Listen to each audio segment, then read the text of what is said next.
હોળી બંગલા વિસ્તારમાં મકાન ધરાશયી કેટલાક લોકો દબાયા હોવાની આશંકા। સુરતમાં મકાનનો કેટલોક ભાગ ધરાશયી થયો છે અને મકાન ધડાકાભેર નીચે પડ્યું છે। મકાન ધરાશયી થતા કેટલાક લોકો દબાયાની આશંકા છે અને આ હોળી બંગલા વિસ્તારમાં ઘટના બની હતી તો ફાયર બ્રિગેડની ટીમ ઘટનાસ્થળે રવાના થઈ છે। આસપાસના સ્થાનિકો મદદ માટે દોડી આવ્યા છે। સુરતમાં ફરી એકવાર મકાન ધરાશયી થવાની ઘટના બની છે અને આ ઘટના હોળી બંગલા વિસ્તારમાં બની છે, જેમાં મકાનમાં કેટલાક લોકો રહેતા અને અચાનક મકાન ધરાશયી થયું છે।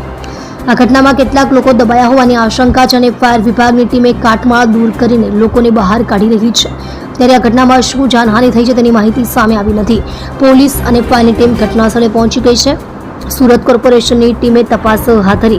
સમગ્ર ઘટનામાં સુરત કોર્પોરેશનની ટીમ તપાસ હાથ ધરી છે। મકાન જર્જરિત હોવાથી આ ઘટના બની હોવાની વાત સામે આવી છે। તો આ ઘટનામાં હજી કોઈના મોત થયા હોય તેવી માહિતી પણ સામે આવી નથી, પરંતુ ઈજાગ્રસ્તોને સારવાર માટે હોસ્પિટલ ખસેડવામાં આવ્યા છે। કાટમાળ દૂર કરવાની કામગીરી ચાલી રહી છે। સુરતના અલગ અલગ વિસ્તારની 3 ફાયરની ટીમ પણ ઘટના સ્થળે પહોંચી છે। મકાનની ગેલેરીનો એક તરફનો આખો ભાગ ધરાશયી થયો છે।